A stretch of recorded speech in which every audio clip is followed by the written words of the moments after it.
So, first up on this episode is Winnie Tang. Winnie was born and raised in New York City and attended college and graduate school in Philadelphia. She is a proud alumna of Bryn Mawr College. While completing her master's in education at Penn, she worked full time in what was then college houses and academic services. And that is how she found the wonderful world of higher education as a career path. She is maybe your classic story of a higher ed professional who started in residence life and transitioned to academic advising. Some other fun factoids: Winnie has lived and worked in higher education institutions in Hong Kong, Canada, Oregon, and Hawaii. Currently, she is a lead academic preceptor, just another way of saying a supervising college advisor for two residential colleges at the University of California, Santa Cruz. Winnie, welcome to Adventures in Advising. Thank you, Matt, or should I say Mark? That's an Ah, inside yeah. joke for us. Inside joke. And yeah, so if anyone listen, why did Winnie say that? So of course, my last name is Markin, so it has Mark in there, and a lot of people will just call me Mark. And it's gotten to a point where I've gotten so used to it that if people call me Mark, I just acknowledge that and don't correct them. So now you know our inside joke. So when we've known each other for a few years now, and I knew that you had worked in Oregon and Hawaii at a time, but I didn't know about Hong Kong and Canada. So I think this is going to be fascinating. I'm going to learn a lot as well as the listeners for this podcast. So tell us about your exciting journey in higher education. Yeah, absolutely.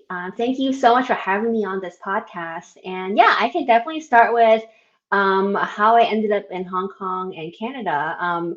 When I was in college, I thought I wanted to pursue a minor in education, but I ended up dropping my minor in my senior year of college. And then I decided to pursue a master's degree in teaching English to speakers of other languages, a TESOL master's, which upon graduation, I ended up teaching English at local community colleges and what was then the Hong Kong Institute of Education. I was an English teacher there for a number of years. And I realized maybe this was not my pathway, teaching in front of the classroom. And so somewhere along the timeline, I decided that I was going to start on a journey in a doctoral program. And so while I was in Hong Kong, I started applying for different higher education institutions in the US and also in Canada. And then I was very fortunate to be admitted to a doctoral program at UBC, University of British Columbia, in Vancouver. And it was a really cool experience. And while I was in my doctoral program, I lasted 1 year in my doctoral program, but while there, I was also working in residence life at UBC. And I think it was at that point where I realized that my calling wasn't necessarily to be a professor or to be a teacher in the classroom, but that I really loved working with students. And it was really at that point where I decided to like really commit my career to helping students in higher education, but in a different kind of capacity. And I eventually found my way back to the US. And I'll leave it there for now.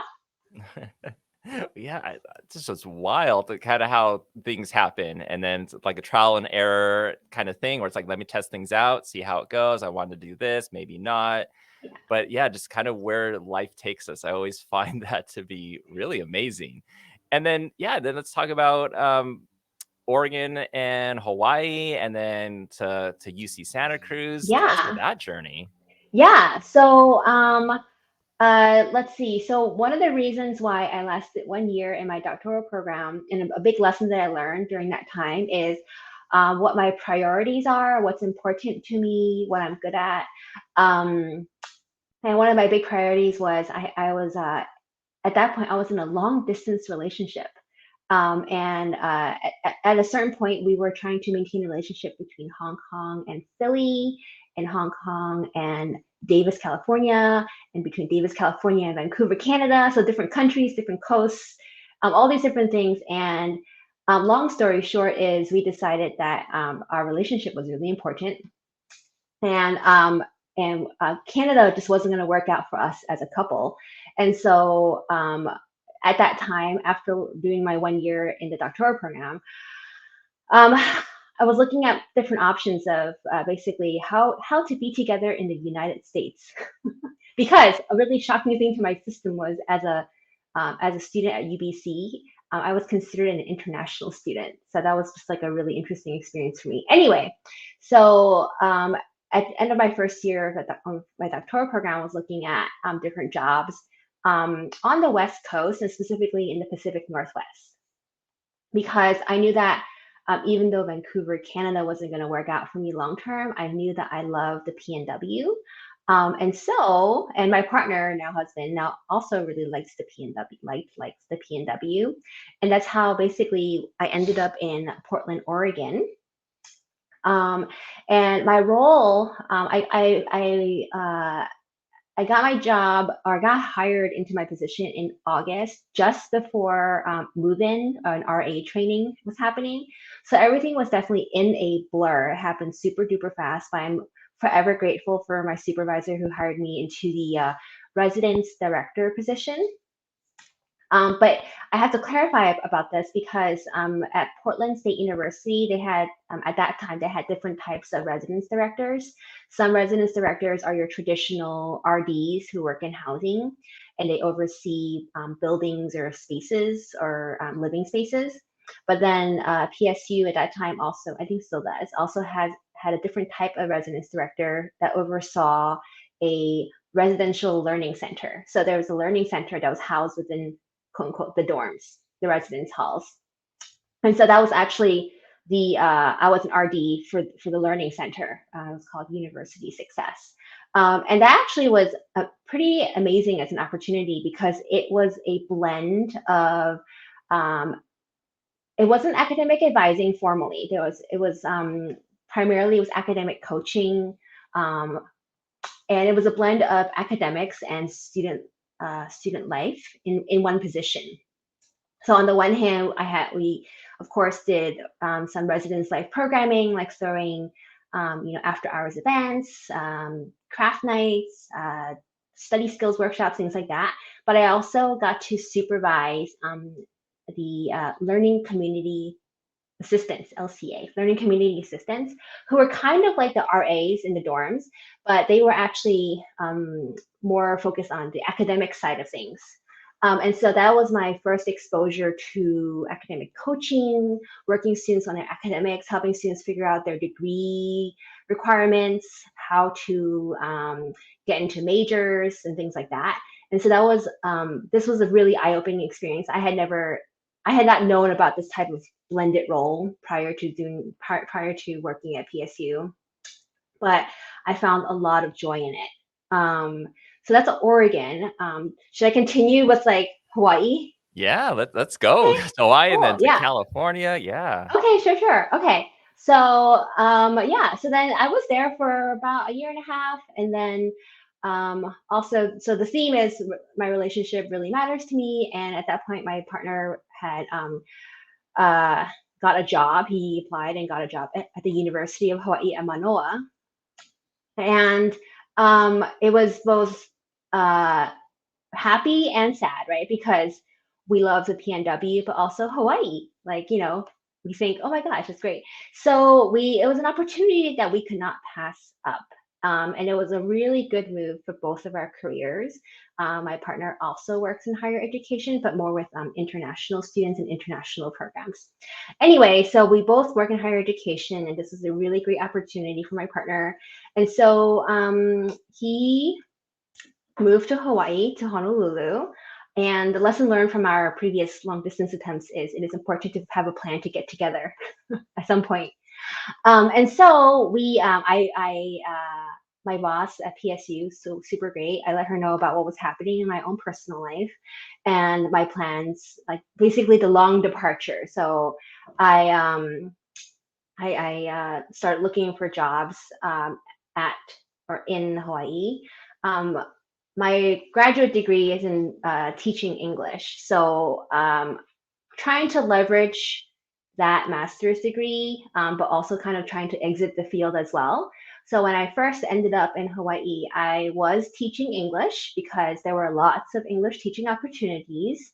in Honolulu. There's lots of international students, particularly from Asia, that end up in Honolulu.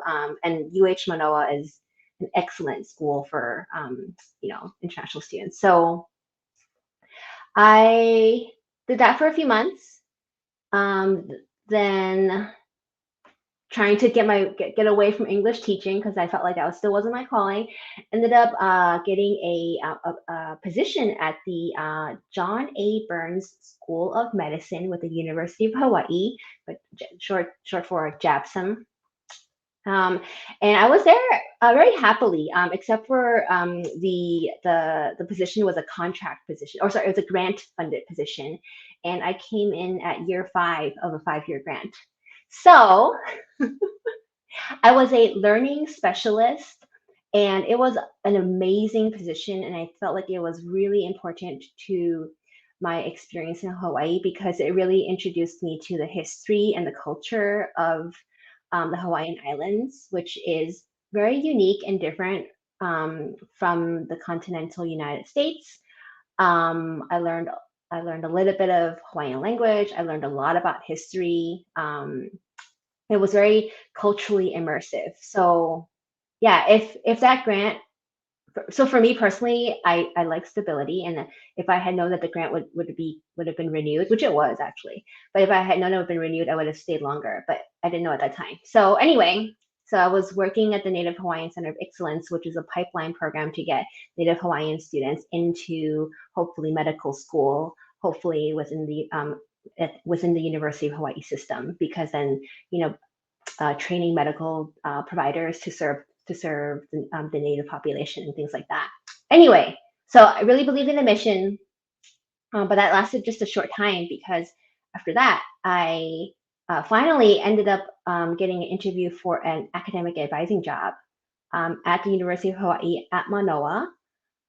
It took a long time. I applied, and then many months later, I heard back for round 1 interview, and then a few months after that, I got round 2 interview. So I'm grateful that I was able to be patient and wait for, I would call it my dream job.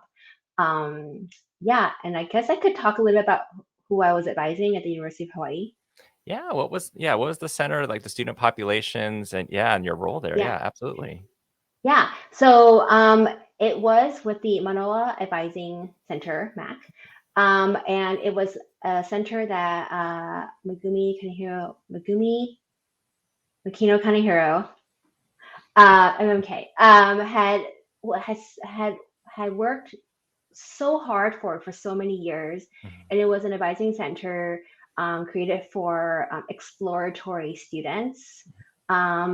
Megumi had, to my understanding, had fought really hard for resources to hire enough advisors to support students in the exploratory phase of their career, and it's a very there's like a high touch necessity with exploratory students, right? Like it's not just like here, sign this form, okay, great, like you're on your way. It's the kind of, you basically are forming relationships with first year students and guiding them towards a really big decision in their college career.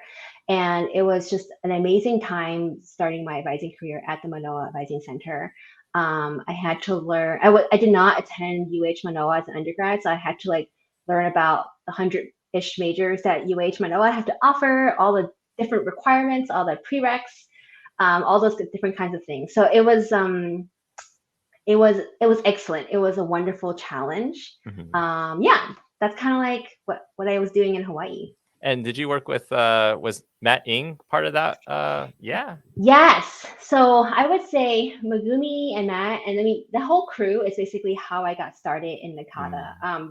From the moment I got there, I was just seeing all the cool things that Matt was doing, that Eve was doing, that Megumi was doing, and Nakata, and the community that they had, which I thought was really important because being in Hawaii, you're kind of far away from all the things.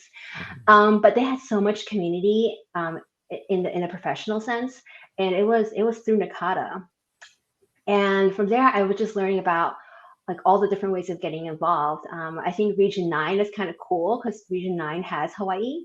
Yeah. And so it was nice to, it was just a really good community Mhm.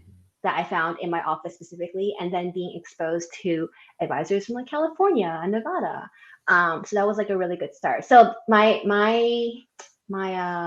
gateway into Nakata was definitely through the region, at the regional level. Yeah. Yeah, and so Megumi's been a past guest on the podcast, and actually Matt is going to be a future guest on the podcast. So yeah, it's gonna be nice to have like a couple of those team members that you had worked with.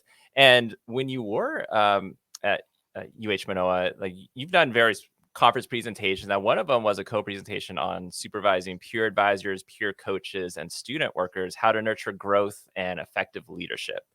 So I guess for you, like in your experience and opinion, like what are ways that you nurture growth and effective leadership within like peer advisors, peer coaches, and student workers? Yeah. And I would say my experience with supervising student leaders and started in my days in Portland State. And Mhm. one of the big things I learned was this is a professional development opportunity for the student, right? Like they're not, yes, they're helpful. Yes, they cover the front desk or they fill in some gaps here and there, but this is also a professional development opportunity for them. So it's really important to spend time growing them, developing them, mentoring them. Mhm. So one of the big things is I would say having one-on-ones Mhm. with your coach, with your RA, with front desk employee. It's having one-on-ones with them, not only to check in on how is work going, but also to see if the work that they're doing with you, if it aligns with what they're wanting to do in the future. Has it Mhm. opened their eyes to new things they want to do, or has it shown them that this is not what they want to do, which is also fine. And just to check in with them to see, because they're always, it's their students first, right? Mhm. Just to check in to see how they're doing, because if things in their personal life are challenging, then it will show up in their work as well. And Mhm. so I think being a caring, nurturing supervisor is one of the big takeaways that I think. Yeah, I think that was one of the big takeaways from my experience.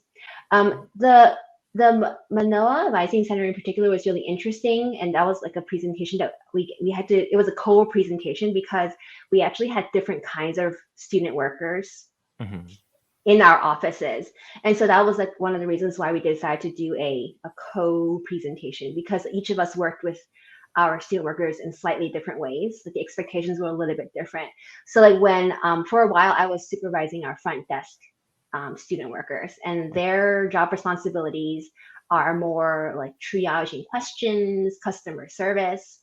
So that's like a particular skill set versus I also at one point transitioned to supervising the Manoa sophomore experience program assistant. So Mhm.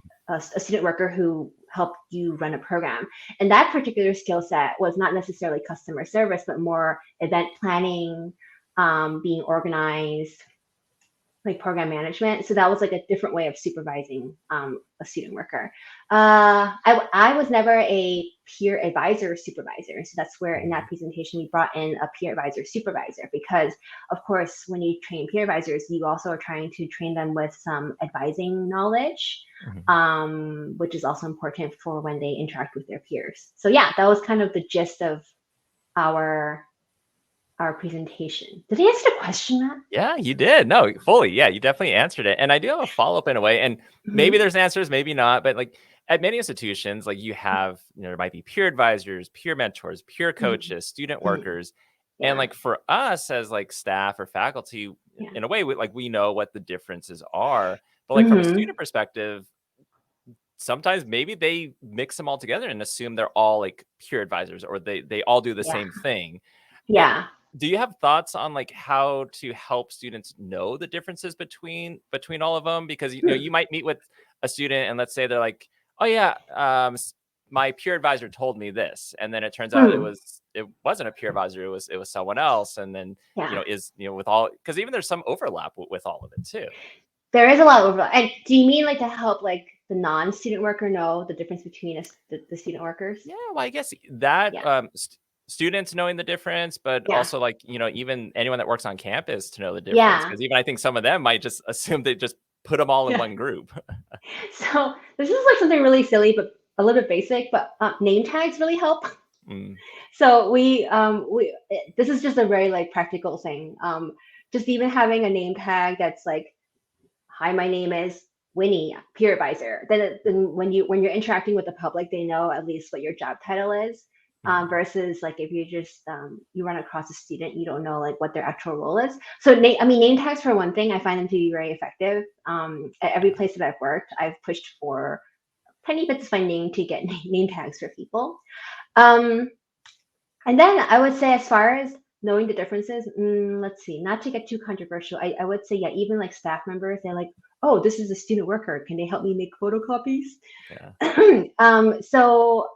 What I will say is, I think it's just important to like say out loud what they're doing Mhm. um, on a regular basis. And also, I do find that, especially if it's about communicating what peer advisors do or what a certain student group does, is communicating maybe at the end of the year their accomplishments, so that it really, because those are the highlights, right? Like in the day to day they answered 10 questions, might not sound very astounding, but if at the end of the quarter or end of the year they responded to 200 emails and 400 chats and Mhm. interacted with 10 students, like, so I think having end of the year summaries, um, end of the year highlights is actually a really good way to let, especially outsiders or Mhm. staff members or faculty members know about the accomplishment of the peer or of that particular student group. So if we're highlighting if we're talking about peer advisors, I would say highlighting and assessing the accomplishments of the peer advisors, and then like sharing out that information. Yeah, and in the day to day, it's kind of like, um, I don't want to say being protective, but like if someone's like, "Hey, can you get me coffee?" It's like, "Oh, actually, they're not gonna get you coffee." Right. But yeah, yeah. Yeah, awesome. And before we get to talk about UC Santa Cruz, I do want to Mhm, talk about going back to Hong Kong because you had wrote mhm, an article titled "Reimaginings of Hong Kong," mhm. and I know you had alluded to starting like a PhD program, and this Yeah, kind of happened around that time, correct? yeah, yeah. Yeah. So there was not a BC and an AD, but there was like a before Winnie and an after Winnie. In my doctoral days, and because this is coming out of my master's degree in teaching English, I am really interested in language and literacy education, particularly as it ties into identity. Mhm. So uh, this is a double-edged sword, but basically, for one of my identities is Hong Kong American. So my parents were from Hong Kong, and then they immigrated to U.S. So uh, I have strong feelings about Hong Kong, which is also how I ended up teaching in Hong Kong for a number of years after I finished graduate school. And I'm also really interested in language, specifically the language of Hong Kong, which is Cantonese.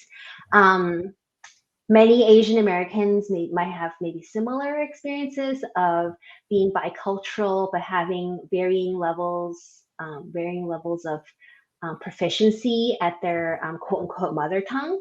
Mhm. And so my proficiency in Cantonese has ebbed and flowed over the years. It's pretty not great right now. It was pretty great when I was living in Hong Kong and I was pushed to use it. Anyway, so I have a strong interest in Cantonese heritage language education, which was what I had started my doctoral program Mhm. in. Um, in researching so many of you, maybe audience members might know Chinese school, like if we went to language school on the weekends. So that Mhm. was like my primary research topic, was on Cantonese heritage language education in diaspora communities. Okay. uh, the topic was probably too personal for me, I will be Mhm. honest, because it was really hard to find continuous funding on a language that's not particularly powerful. So like languages of power have a lot of um, research funding backing it up because there's lots of vested interest, versus languages that are less commonly taught. less popular, it's harder to find funding. And so that's a really practical situation. So like I basically ran out of money in my second year of my doctoral program as an international student in Canada. So then that was a very practical concern. I was like, well, I'm going to also focus on my own career as well. But yeah, but during my PhD days, I did write an article about reimagining Hong Kong. The gist of that article is basically, even to this day, I will say, let's go. Like, I went back to Hong Kong. Which is interesting because the word back connotes that that's where I came from, but that's not true because I was born and raised in the US. But yeah, I have this imaginary homeland. And that was my article, my research was interviewing other Chinese, all the Hong Kong Americans who have this imaginary homeland of Hong Kong. Yeah, so it's kind of that's the gist of it, I guess. Yeah, no, I mean, and yeah, I mean, it's like we all seem to have like these connections, based off our backgrounds, our culture, and everything. And yeah, I find that very fascinating. And so now, we've talked about Hong Kong, we've talked about being in British Columbia, Oregon, going to Portland State, Hawaii, University of Manoa. Now, how do we get to UC Santa Cruz? Right. Yeah. So, I'm glad I have a theme here. It's almost like I planned it. So, relationships. So my relationship matters a lot to me, and my partner, now husband, was looking for other ways to grow his career, and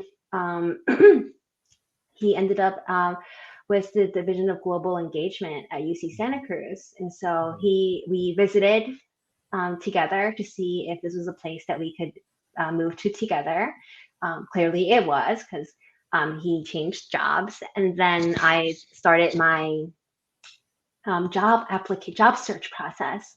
And this is one of my big takeaways and with his encouragement too, is to challenge myself in my career, to grow and develop my skill set. I had been in higher education for like 10 years at that point. And so I applied for my first supervisory position in academic advising. And this hiring process actually moved rather quickly. Which is surprising. So, I know a lot of people are like, yeah, HR process usually takes forever. Yeah, it was surprisingly fast. Yeah, so then I blinked and it happened.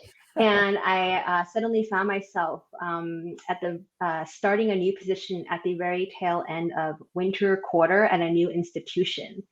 Yeah, it was. I am a. Well, yeah. So it was.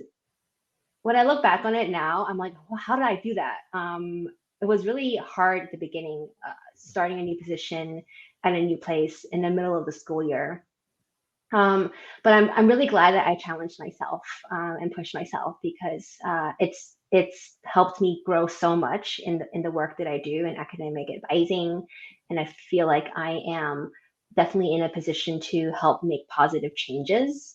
Because when you're an entry level person, you're like, oh, grumble, grumble, grumble. I wish this and that. But then it's nice now to sometimes have a seat at the table, not all the time, right? Because it's like middle management. It's like sometimes you're there, sometimes you're not invited. Anyway, so yeah, my job title right now is lead academic preceptor, which is a really unique way of expressing someone who works in colleges advising, who supervises college advisors. Yeah, that's what I do right now. And in my time here, my role has also changed a little bit. UC Santa Cruz has 10 residential colleges, which is on top of their majors. Students have a quote unquote college affiliation. And each college has college advisors. So when I first started my role, I was a supervisor for one college. And then there were a bunch of things that happened. And then now I supervise 2 college advising teams. We call them like sister colleges. So yeah, right now that's what I do. I supervise a team of 4 college advisors. Yeah, at UC Santa Cruz. Yeah, and So one of the I guess cool things too is Mhm. for most of it you actually work remote, correct? Yeah. Thanks for asking about that, Matt. So this, I guess, brings us to the present moment, or at least the year Yeah. 2020. Um, I I go back to periodic visits, and I found on one of my recent visits a flyer that we made in March of 2020 that says, "Advisors are virtual for 2 weeks. See you in April." Nope. And then we never came back. No. So I was like, what do I do with this flyer? I'm just, I'll recycle it. Right. So yeah, so when COVID happened in March of 2020, all of us, because of safety, we all started working from home, Mhm. and that went on for quite some time. And then this summer, so summer 21, so about a year and a half into it, we started having very serious discussions about, okay, well, students are going to come back. Students are going to come back. COVID, knock on wood, cannot last forever. So we started having discussions about what does it look like, what will it mean, and part of being in a supervisory position, especially because right now I supervise 2 teams, I don't have to carry a student-facing advising caseload. As a supervisor, of course, there's the situation where my advisor can say, "Let me tell my boss about this," and they'll take care of it. So like I get like the so-called escalated cases. But as far as like the routine advising interactions go, there's not a high expectation for me to carry a caseload or as big of a caseload as my advisors do. Mhm. And so because of that, my position being not student facing, it lended itself to a remote work arrangement. And so during COVID in my personal life, going back to my love for the PNW, during COVID times, we realized that living in Santa Cruz was extremely expensive, very expensive. I mean, if people Google it, you'll see. Anyway, so we were trying to figure out how we can save money. And during that time, we moved to Portland. And then when conversations about coming back, the return to work was happening, my husband and I were talking about how, well, we're not financially ready to move back to a place that's where the cost of living is so high. And so thankfully, both of our jobs are not student facing roles.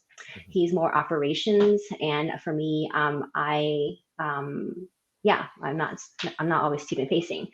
And so one of our goals was we definitely wanted to maintain connections to our departments and our units. And so now we basically go back regularly. So in September and October and November, we made like 1 week visits down to Santa Cruz. As far as the work goes, I will say we work pretty efficiently at home, which is not to say that we're not efficient at the office, but more that the reason for being in the office is different.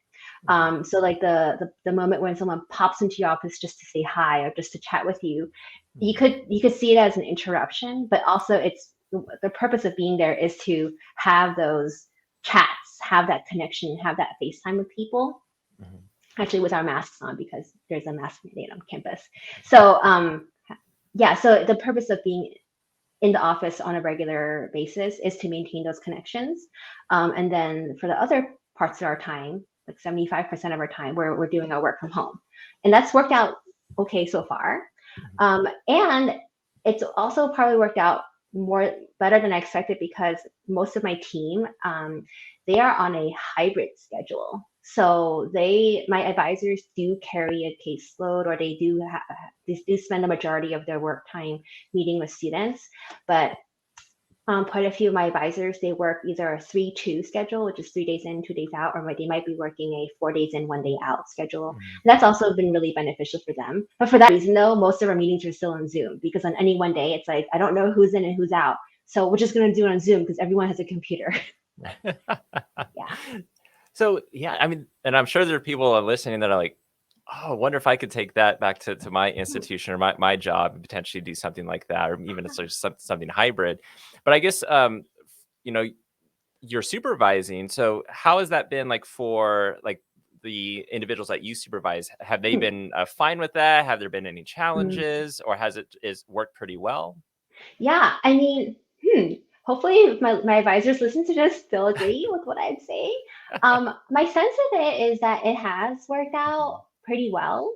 I think, and one thing that we learned when we moved into the Zoom world, right, during COVID is maybe you've experienced this too, Matt, like the number of meetings that you had exploded. Like everything Mhm. became a meeting, right? Because Yep. you can't have those like popping in hello just for a quick chat. You had to schedule things, right? Mhm. So the meeting explosions. But I think that this is a practice that we've kept up with, which is having meetings, really utilizing our group chats, um, finding ways of staying connected, like things like we celebrate each other's birthdays, we send things to each other's houses during birthdays. During my in-person visits, I make sure that we have like a group lunch or maybe a group hangout after work, like some kind of activity that builds team morale. I mean, a lot of supervision is about helping your team feel like you're moving forward, keeping up morale, right? Because I always tell this to my advisors, like they're probably a lot better at the work that they do because they do it on such a regular basis. And it's not like I'm a supervisor it's not like I'm a supervisor because I know how to do things better. It's just that I happen to be the person who has been given this opportunity to like keep our group together moving forward, right? And so I think that part of it is being really intentional about being very accessible to my advisors, whether it's texting with me, whether it's G chats, whether they just hop into my Zoom office. I keep my Zoom room open all day at work so anyone can click on my Zoom link to simulate the hi, just quick chat.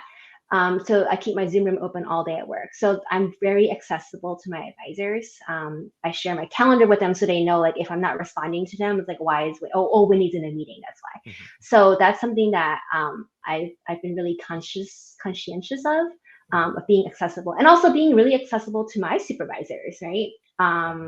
When they want to schedule a meeting with very short little notice, I do try my best to be very accessible on that end, just because I think that's important. It's to let people know that you're not just like in your bedroom somewhere taking a nap, right? Mhm. So far, I think it's been okay. If there's feedback, please do give it to me though. If any of my advisors are listening, yeah. And you've been very done a lot within Nakata. You've had various Mhm. positions within Region 9, California State Liaison, Communication Social Media Coordinator. Even outside Nakata, you worked on one of the University of California Academic Advising Conferences as Huh. a co-chair for Programs Committee, and most recently, you just started in the Emerging Leaders Program within Nakata. So something some people are excited to do or just are unsure of. Like, how did you find out about the program for ELP, and what was kind of like the deciding factor to be like, hey, let me apply for this? Yeah, okay. So I'll talk about ELP and I'll talk about professional development. Yeah. So ELP, I think Matt, I have you to thank for this Oh, because okay. I think somewhere along the line, because actually no one at you was it? That's a lie. I think someone at UH Manoa must have actually Matt wasn't ELP. Okay, Okay. the other So Matt, not Matt Ang. not yeah, not me. Okay. So Yeah. the other Well, Matt, well, yes. two Matts, both Okay. Matts, then I would say. Both Matts, Matt Markin and Matt Ang, were exposed me or helped me become aware of this particular program. Mhm. And for the longest time, I was trying to, because with professional development, it's like always a balance, right? Because you actually have a 40-hour job Mhm. that pays you a salary. But professional development is extremely important, and I was trying to balance out, my own growth and my work. And so for a couple of years, or so now even, I'm still on the Region 9 steering committee, Mhm. which it doesn't take up a ton of time, but it does take up that little bit of time that you would do other things with. And so I finally decided to apply to the ELP program for the 2021-2023 cohort because this particular year I'm transitioning off of the Region 9 steering committee. And one of my goals is to branch out of the region, to go beyond Region 9 to see what's out there. And I feel like the ELP program will help me to meet that particular goal. And the good thing is with the ELP program, what they're really looking for, or what I think they're looking for, is you don't have to have specific concrete goals of like ABC, this is what I need to do, and this is my action plan to get there. But they are looking for people who are really keen to get more involved in the association. And I think maybe that came across during my application process is I want to get involved in the kata. I've done the regional thing and I want to see what else is out there. And so that was kind of what pushed me to apply to the ELP program for this particular year. Yeah. Nice. And then you got paired with, is it Wendy Troxel? Yes, the Wendy Troxel. Yes. Yes. So I mean, I know it's only just recently you started with this cohort, but how's it been so far when you found out like, oh my gosh, Dr. Wendy Troxel, I'm going to be, she'll be my mentor. Yeah. I mean, quite pleased. I watched a lot of the Great British Baking Show. It's like chuffed. I'm chuffed.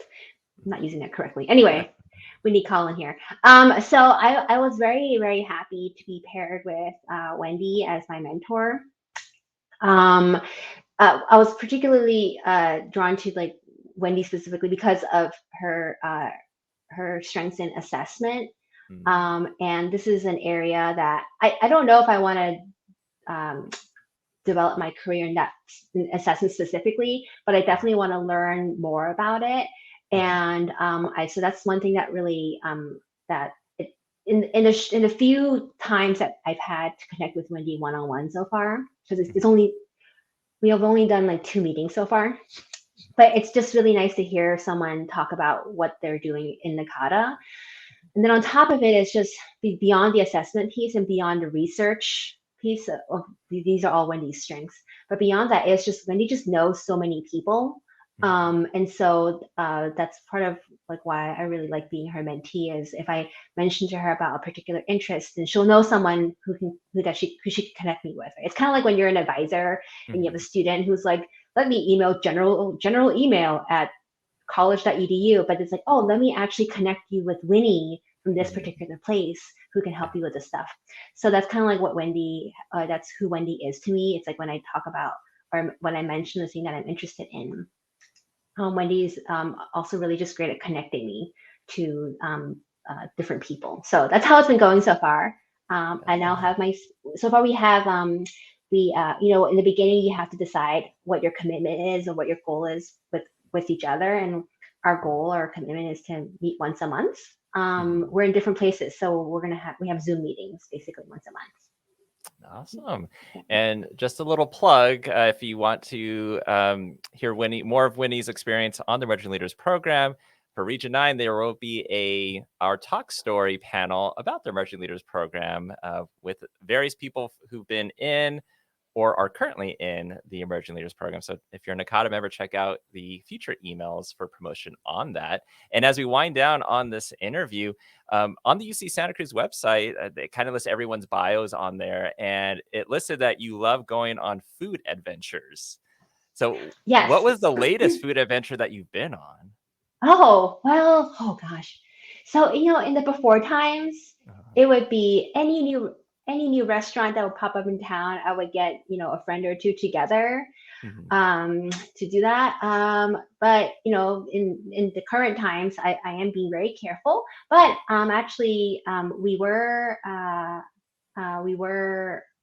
really fortunate to go to am I allowed to do plugs or mention names? Yeah, go for it. Okay. So our most recent one, which is actually 2 weeks ago, we went to what do you call those? Like a set meal where the chef decides this is the menu that he wants to share with people who patronize his restaurant. Anyway, Cafe Rowan is a restaurant that's a local restaurant that just opened up during COVID times, and my husband and I really wanted to support what the chef is doing. So it's like a Pan American type restaurant. So that's my really odd plug. I was not prepared to answer this question very well. You said it was Cafe Rowan? Yeah, Cafe Yeah. Rowan. All right. It's a really So, small place. Yeah. and if you go, use the promo code. Winnie said I get 20% off. Just kidding. No, there is no promo code, but Cafe Rowan, if you're listening and you want to sponsor our podcast, awesome. But thank you, Winnie, for being on. And we've reached the end. If anyone has any questions, maybe they have more questions on food adventures or peer advising or your journey into all these different areas or working remote, things like that, what's the best way for them to reach out to you? Oh yeah. Always welcome an email. Winnie.tang@ucsc.edu. Or you can find me on Instagram, I suppose. No, actually, that's a private account. So anyway, reach out to me first via winnie.tang@ucsc.edu. Then become friends and then Instagram. Yeah. There you go. All right, Winnie, thanks so much for being on the podcast. Great talking with you.